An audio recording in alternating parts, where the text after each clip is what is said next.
Good day sa lahat mga boss. Welcome back to our video. Meron naman tayong unit na kalikutin ngayon. Ford Everest 2012 model. Automatic transmission. Tinuwing natin to galing Dipolog City papunta dito sa Oroquita City. So ang problema ng sasakyan na to mga boss, ayaw daw umandar kaya ginamitan ng ating team ng handos dalatulak para tumakbo yung sasakyan. Meron na pala daw sumubok na paandarin itong sasakyan mga boss pero hindi pa rin umandar. Mahigit isang taon na daw itong hindi tumakbo at hindi umandar mga boss at nakatambay lang sa kanilang bahay. So kita naman natin dyan yung ebidensya. So marami ng alikabok sa kaniyang windshield. So ito observe natin sa loob mga boss.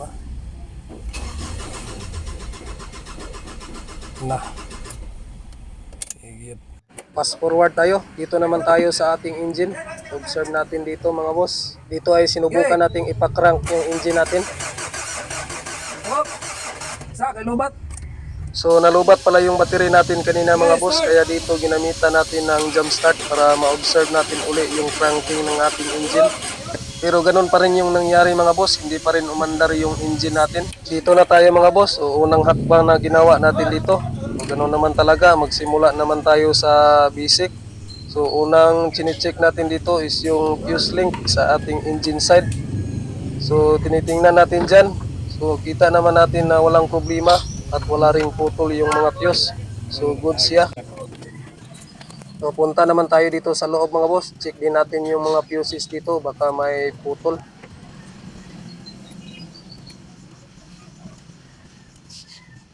So okay naman yung fuse natin dito, wala namang putol. So kasunod natin gagawin mga boss ay check natin yung fuel system natin. So dito ay tinanggal natin yung fuel hose na out patungong pressure pump. So ipump natin dito kung may lumabas ba na fuel sa ating fuel pump. Ayan mga boss, kita naman natin dyan na malakas lumabas yung fuel natin. Ibig sabihin goods yung fuel pump assembly natin mga boss, walang problema. Ang kasunod naman chine-check natin dito mga boss is yung fuel line natin galing pressure pump. So tingnan natin dito kung may lumabas ba na fuel. Hey, start.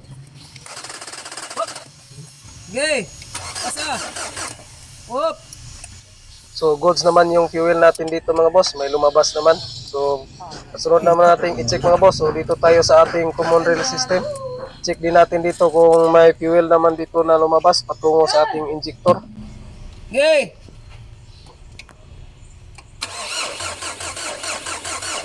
Hop, asa kay lobat. Kita tag battery. Okay. Start.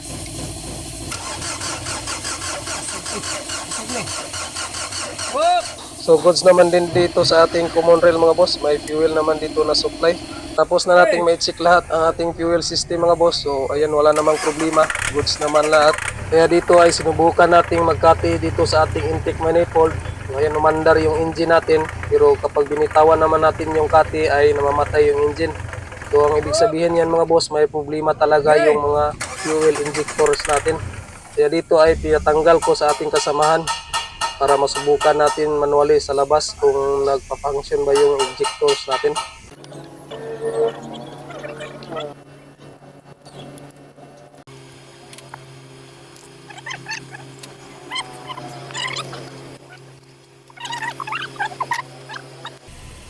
Dito boy. Start na dito boy. Starting. Muagas magyud. So dito mga boss ay subukan nating i-crank yung engine. Okay. Tingnan natin dito kung may lumalabas ba na fuel galing sa ating fuel injector, kung nag-spray ba siya dito.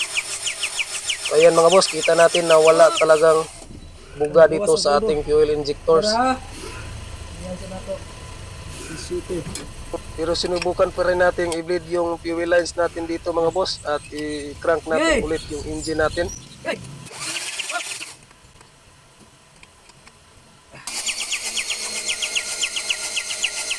Dito mga boss ay nakita naman natin na sa return lang lumabas yung fuel natin at wala ring nag-spray dito sa ating mga nozzle tip.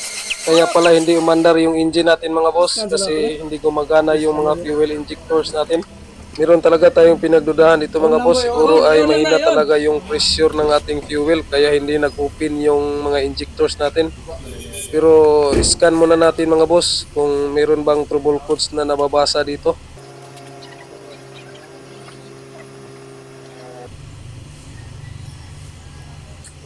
Wah.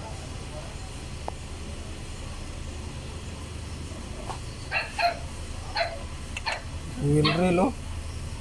Fuel rail. Wala na to delete.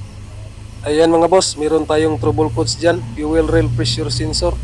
So sinubukan pala natin yung i-delete. So na-delete naman. Sirit na ni. At subukan din natin i-start yung engine. Ilaw. Hop. Lagi hapon. So ganun pa rin yung nangyari mga boss. Hindi pa rin nag-spray yung injectors natin. Sana, okay na, okay na. Ayun. Wala pre. Yun sa... Wala na yung mga code. Lalas eh. Fuel sensor siguro ni. Guys. Wala na oh. Wala na sa engine oh. Boss. Wah, itong original na mga kato original ano, di ba gitangtang mo to? Nila gilisan mo ni. Wah, kung original dito sulod. Fuel sensor na. Pare. So bali, pinalitan na pala to ng bagong fuel rail pressure sensor nung unang gumawa dito mga boss. Kaya inutusan ko yung kasama natin na kunin yung original dito sa Wala loob. may tao boss. So ayan yung original mga boss. So itry natin itong ikabit, baka gumana ito mga boss. Try lang natin. Tinanggal na natin dito yung rail pressure sensor mga boss. Yung binili nila ay replacement lang daw pala. Galing daw ng Shopee.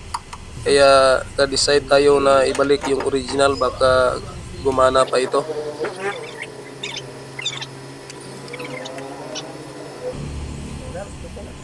Kaya dito mga boss, tapos na natin may kabit yung original na rail pressure sensor mga boss. So scan muna natin. Sige, nakauna na.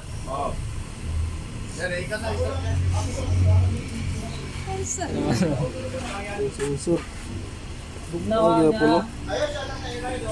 Yung sensor gyapon ni ba? Oh. Ulit na to ha. Gid mo wala.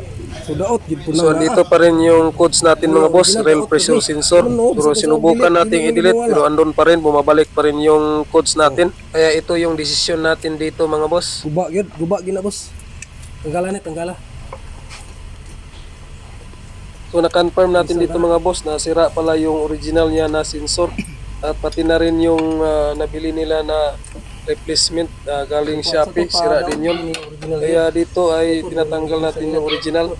So papalitan natin yan ng bago. So meron tayong stock niya, surplus lang pero original naman. Ano ni original? Guba gyapon ni. So sa bilit. Ano yun? Dapat gid ni siya. Yung hindi kay kaabre yung diktor ba kay hinay mo ng presyon. Ito ni ay kunin dito sa tindahan ko. Anak dito. Stop. Da? Good job.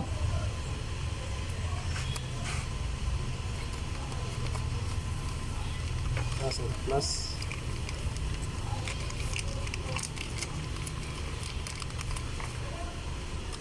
Uy, agak na nung daan.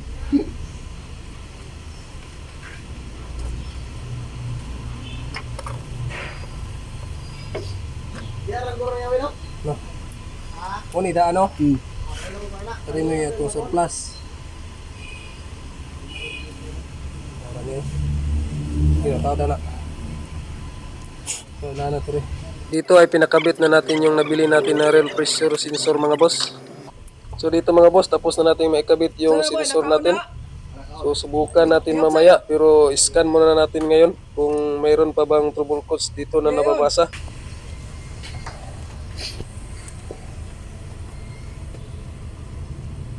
Oh, wala naman siya oh. Sige daw, sulayan daw natin nag-start daw. Hiro, start na dito boy. Kaya na to boy. So ayan mga boss, kita naman natin dyan na wala ng trouble codes na nababasa sa ating scanner. Kaya dito subukan na natin kung tama ba yung diagnose natin. Andar lagi ni ba? Andar. Kok kain siret sige daw. Oh, grabe. Sige. Ge. Taut. Tanggalan ni. Ayan mga boss, kita naman natin dyan na bumubuga na lahat ng injector natin ng fuel. So ibig sabihin goods na yung mga injectors natin. Kaya dito mga boss, inutusan ko yung mga kasama natin na ipabalik lahat ng injectors natin sa kanyang mga posisyon. para magkasubukan na tayo dito kung umaandar na ba talaga yung engine natin ngayon. Dito ay tapos na nilang maikabit lahat ng injectors. So dito kinabit ko na rin yung fuel returns niya, pati na rin yung mga socket.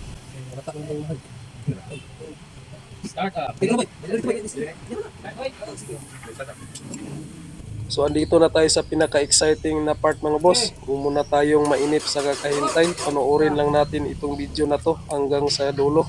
At sama-sama tayong saksihan ang mga pangyayari dito mga boss. Okay. Uy, andun lang, one time.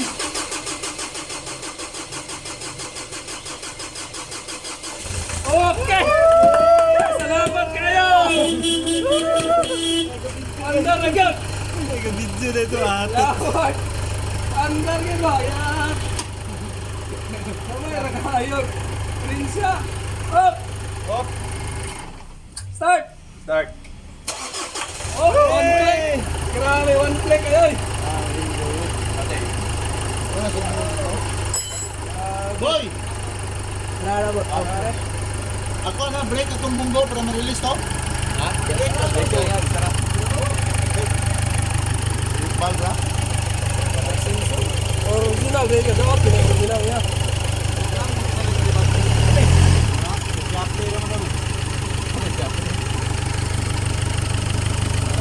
Up.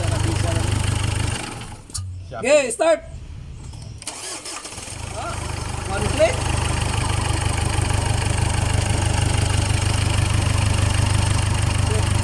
RPM na yan.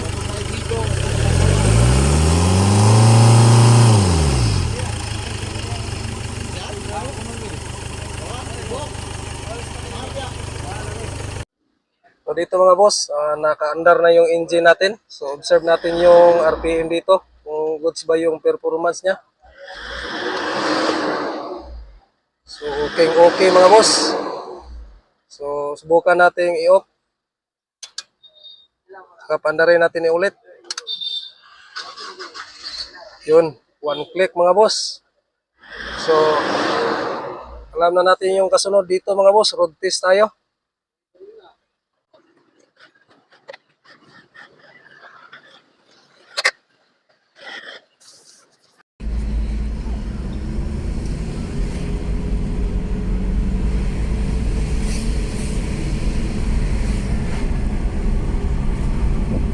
So ayan mga boss, kitang-kita naman natin dito na goods na talaga yung gawa natin. Nakita naman natin dito yung ebidensya mga boss na malakas na talaga umatak yung sasakyan natin. So another satisfied customer na naman mga boss. Sana ay may nakukuha kayo kahit kunting idea sa video na ito. At kung nagustuhan nyo rin naman yung videos natin mga boss, paki-follow, like, and share naman ng mga boss. Kita-kits sa susunod nating mga videos. Maraming salamat sa panonood. God bless sa ating lahat.